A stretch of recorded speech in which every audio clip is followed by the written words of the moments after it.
Aliens once sent humans to the worst planet in the galaxy. They called it Death World 7. The surface temperature could melt lead. The rain was acid. The local wildlife could tear through steel plating. Every single species they'd sent there before had died within hours. The aliens thought they'd found the perfect prison. But the truth behind this will shock you. Because 3 months later, humans sent back a message. Not a cry for help. Not a desperate plea for rescue. They sent a tourism brochure, complete with 5-star resort ratings and hiking trail recommendations. The aliens couldn't believe it. They dumped humanity's worst criminals on a planet designed to kill. Instead, those prisoners built beach resorts. They domesticated the monsters. They turned acid rain into a water sport. Here's what makes this even crazier. Within a year, Death World 7 became the most requested vacation spot in human space. Families paid thousands of credits to visit the place that was supposed to be a death sentence. And here's the twist nobody saw coming. The aliens who designed this punishment. They're now paying humans for permission to study how we survived. Because we didn't just survive. We thrived in ways that broke every rule of galactic biology. In this video, you'll discover 3 things that changed everything. First, the single decision made on day 1 that saved everyone. Second, the terrifying creature that became humanity's best friend. And third, the cosmic law we accidentally broke that made the entire alien council panic. This isn't just a story about survival. It's about what happens when you underestimate the most adaptable species in the universe. Let me show you exactly how this happened. The Galactic Council had a problem. Humans had just joined the interstellar community. And within 6 months we'd already caused chaos. We gambled in their casinos and won too much. We started bar fights over sports. We ignored about 60% of their safety regulations. The council needed a solution. Every other species had prisons. Boring, standard prisons with cells and guards. But humans kept escaping those. We picked locks. We hacked security systems. We convinced the guards to let us go. So the council voted on something different. They called it the Exile Protocol. Find the worst planets in the galaxy. The ones even robots won't visit. Drop your criminals there. Let nature handle the rest. For humans they chose Death World 7. Here's what made Death World 7 special. The planet sat close to a red giant star. Surface temperatures hit 160 degrees Fahrenheit in the shade. The atmosphere had sulfur dioxide. The oceans were battery acid with a pH of 1.5. And the native species. Imagine a bear crossed with a scorpion. Covered in armor plates and always angry. The council had tested this planet before. They dropped 500 Kralix prisoners there once. The Kralix were tough. They could survive hard radiation and extreme cold. All 500 died within 3 days. They tried again with the Horthax. These creatures could eat rocks and breathe methane. Dead in 2 days. Death World 7 had a perfect record. Nothing survived.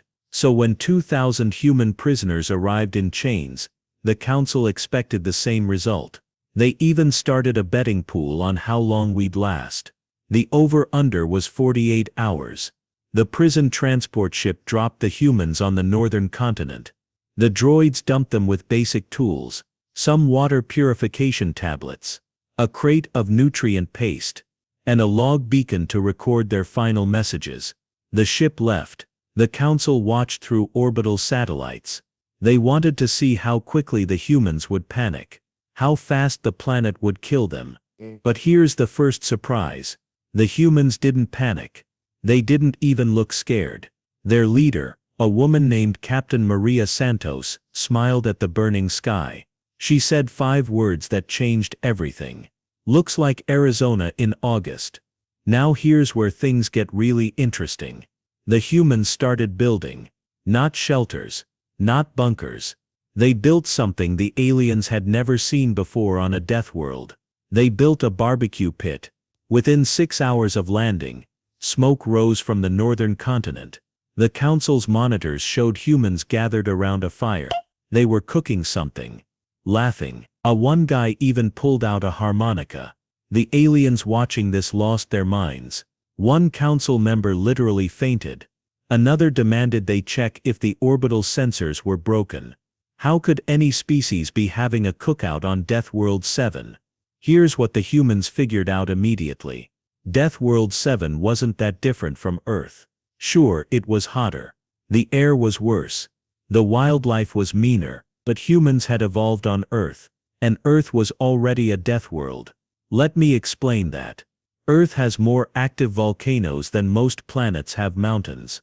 Our weather kills thousands every year. We have deserts that hit 134 degrees. We have rainforests, where everything is poisonous. We share our cities with creatures that can kill us. Humans evolved to handle crazy conditions. So when the prisoners looked at Death World 7, they saw challenges. Not death sentences. Just really hard problems with interesting solutions. Captain Santos organized everyone into teams. Team 1 handled water. They found underground springs that were only mildly acidic. They built filtration systems using local rocks that absorbed sulfur. All within 2 days, they had drinkable water. Team 2 tackled food. This is where it gets wild. Remember those scorpion bear monsters, the ones with armor plates? Turns out they tasted like lobster. Hard to catch. Definitely dangerous. But once you figured out the weak spots, delicious. The humans started hunting them. They used traps made from local vines. They studied the creatures' behavior.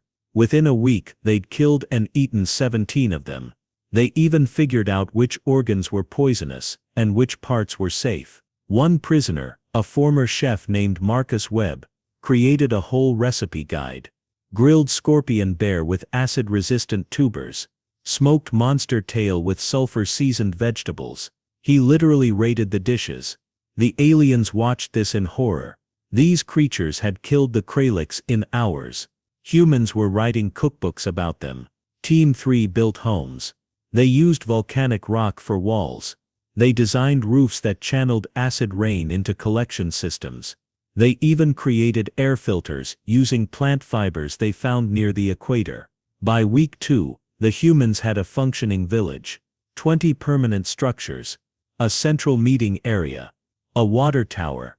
And that barbecue pit that started it all. But here's the crazy part. They didn't just survive. They started improving things. They found native plants that produced oxygen. They cultivated those plants around the village. The air got better. They discovered mineral deposits that could be refined into building materials. The structures got stronger. 1 month in, the council received the first message from Death World 7. They expected final words. Maybe some cursing. Instead they got a video. Captain Santos stood in front of a wooden building. She wore sunglasses. Behind her, humans swam in a lake they'd created by damming a river. Someone had built a diving board. Santos looked at the camera and smiled. The council called this a death world. We call it rustic. Come visit. We've got vacancies. Then she held up a hand-drawn brochure. It listed attractions. Acid rain surfing. Monster hunting expeditions. Volcanic hot springs. She even included prices. The council watched this video 17 times. They couldn't process it. This was impossible. This violated every law of nature they understood. But if you think that's crazy, wait until you hear this. The prisoners started a business. 3 months after landing, a human ship arrived at Death World 7. Not a prison transport. A luxury cruiser. It carried 300 tourists. All human, all paying customers. They'd heard about the prison colony. Word spread fast through human space. Death World 7 sounded exciting, dangerous, different. Exactly the kind of place humans love to visit. Captain Santos met the tourists at the new spaceport. Yes, spaceport. The prisoners had built a landing pad using crushed volcanic rock. They'd even created a terminal building with a gift shop. The tourists paid 5,000 credits per person for a 2-week stay. Santos split the money among the prisoners. Everyone got a share. Suddenly, being exiled to a death world became profitable. Here's what made this even better. The humans offered experiences you couldn't get anywhere else in the galaxy. Want to hunt a scorpion bear? They provided guides, weapons, and safety equipment. Want to surf acid rain? They'd engineered protective suits and designed slopes where the rain collected into waves. They even created extreme hiking trails, paths through volcanic fields, climbs up sulfur mountains, routes through forests where every plant was poisonous. Tourists loved it. But the council had a problem. The exile protocol had strict rules. Once you dropped prisoners on a death world, you couldn't retrieve them. That was the whole point.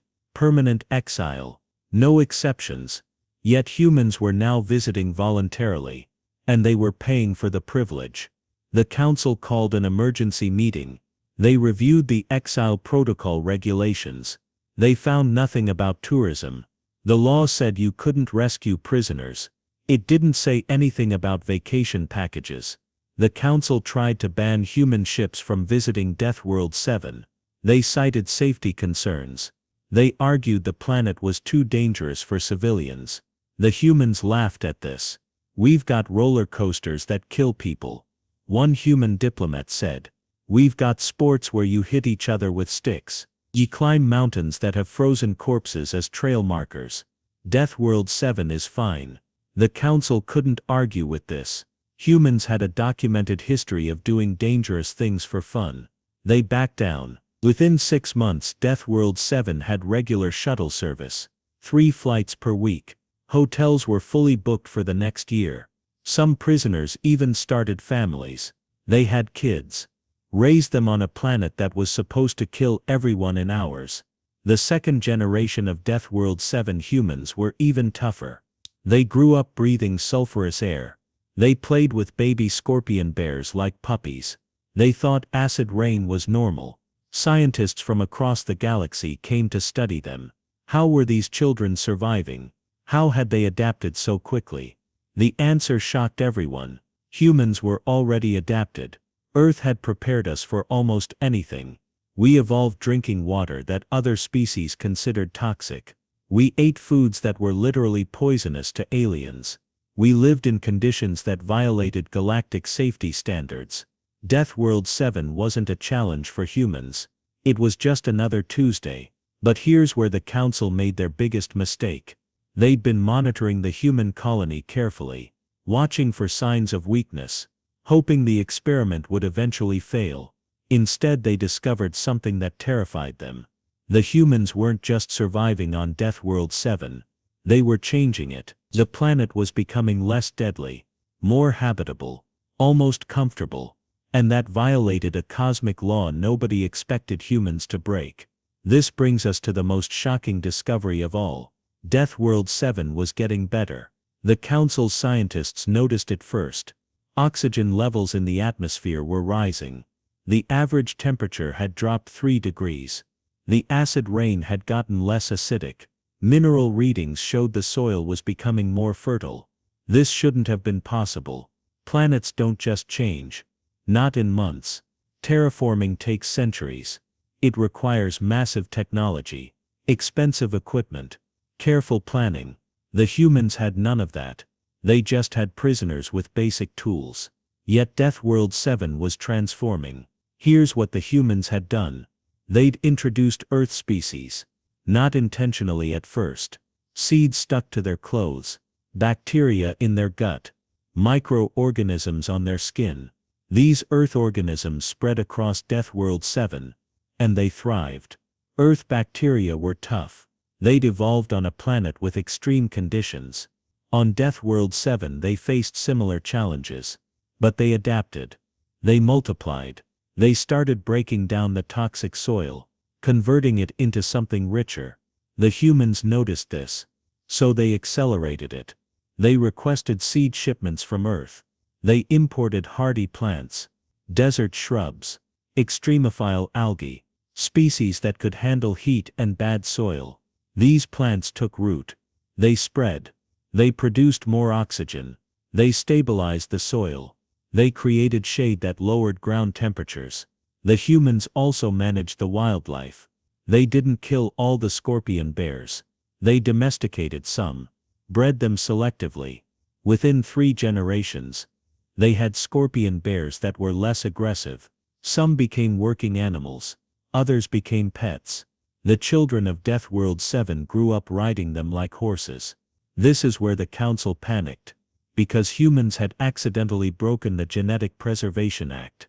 This law protected dangerous planets. It said you couldn't alter a world's ecosystem without permission. The penalty was severe. Massive fines. Even species-wide sanctions. The Council prepared charges against humanity. They gathered evidence. They documented every change to Death World 7.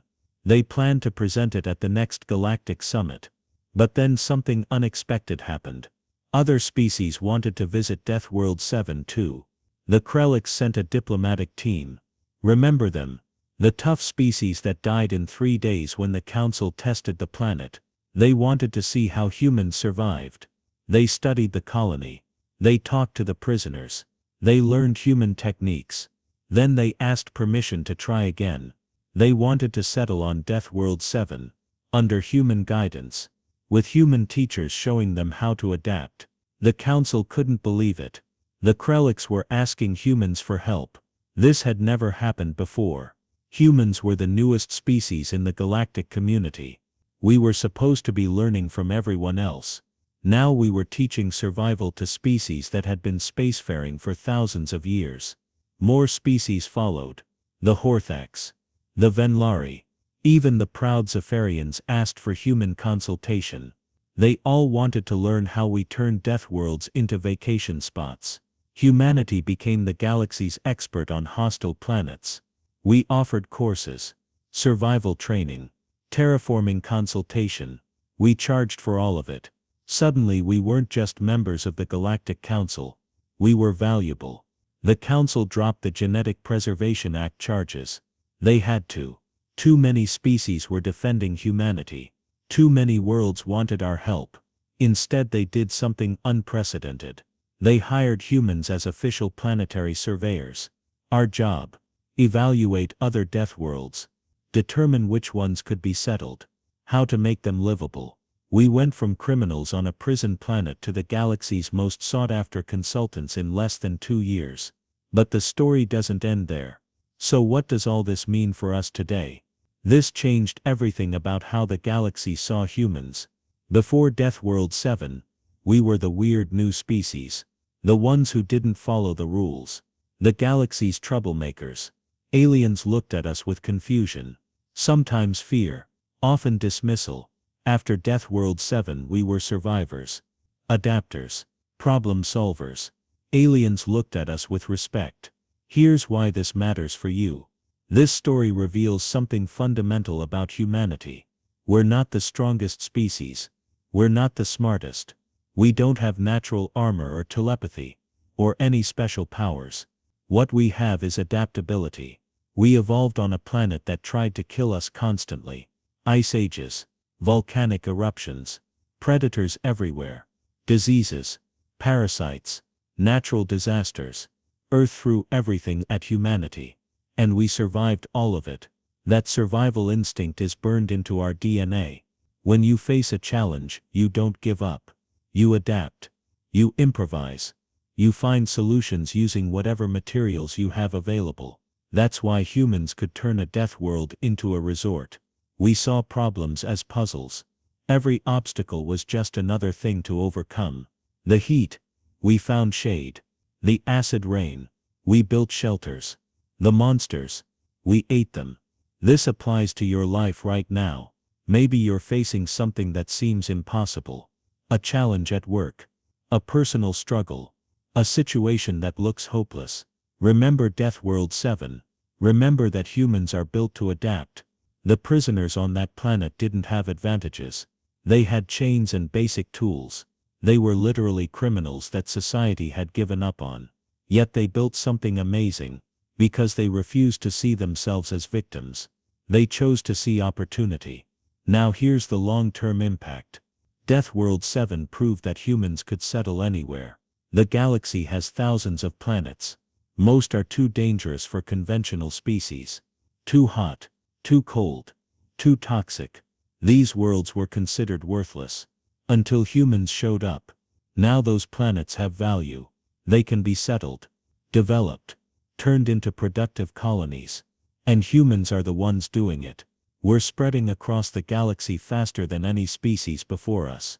Within 10 years of the Death World 7 incident, humans had established colonies on 47 planets, all of them death worlds, all of them considered impossible to settle. We proved it was possible. This created jobs, opportunities, wealth. The human economy exploded.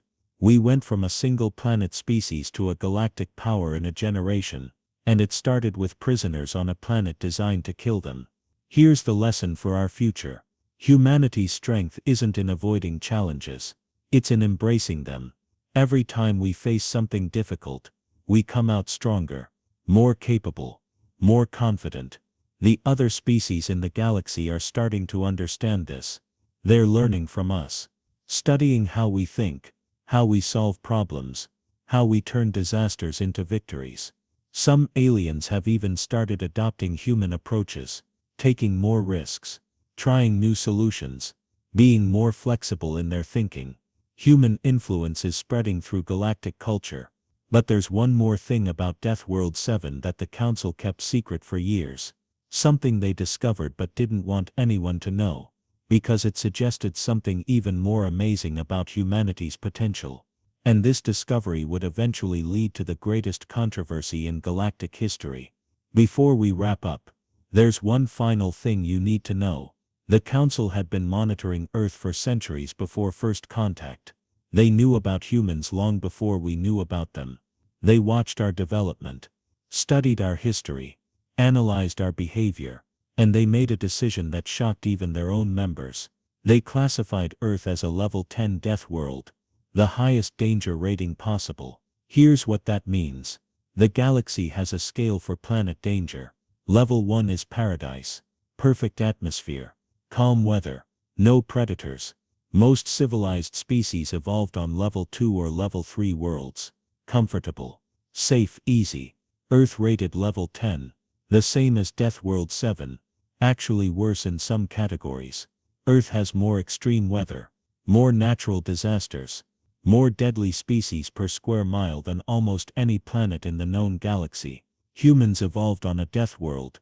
We just didn't know it, because we had nothing to compare it to. To us, Earth is normal.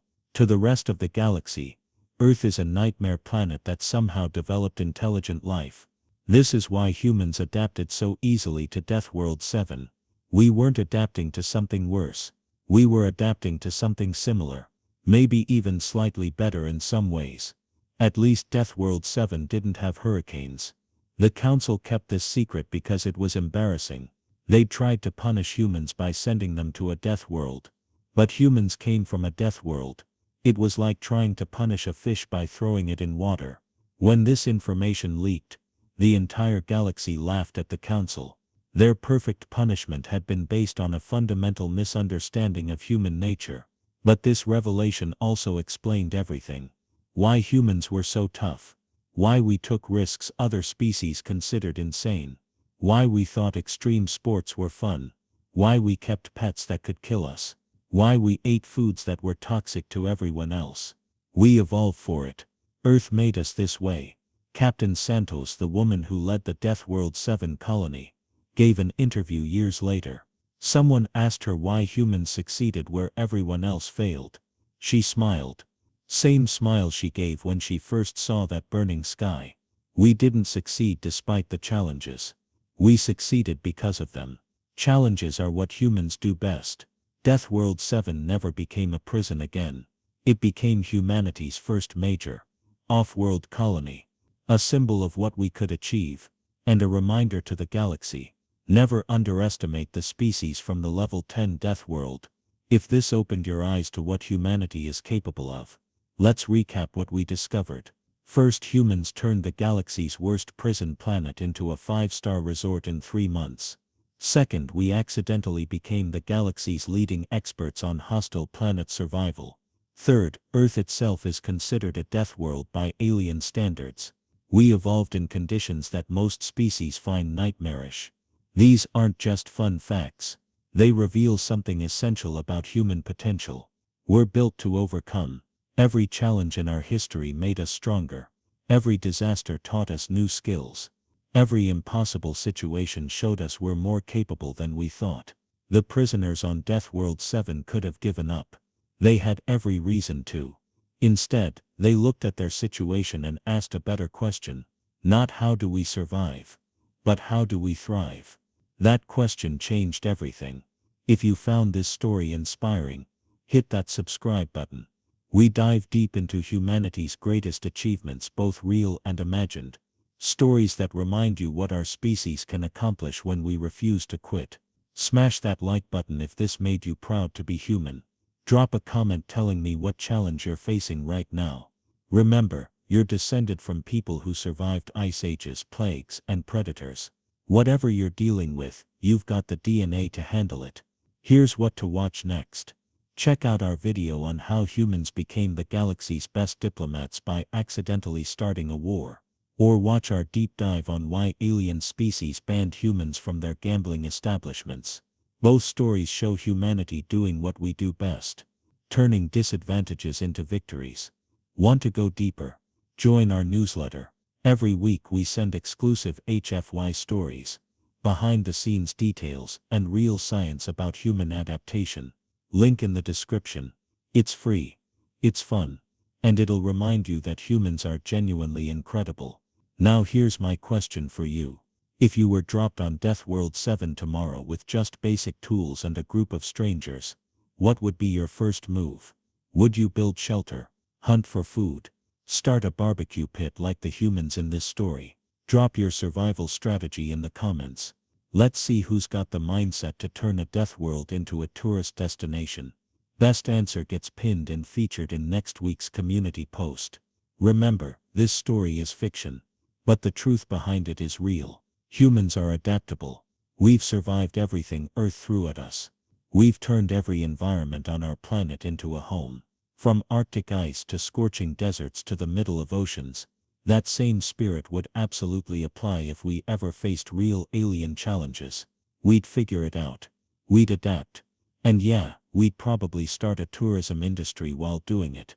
Because that's what humans do. Thanks for watching. I'll see you in the next one. Stay curious. Stay bold. And remember, you're from a Death World. Act like it.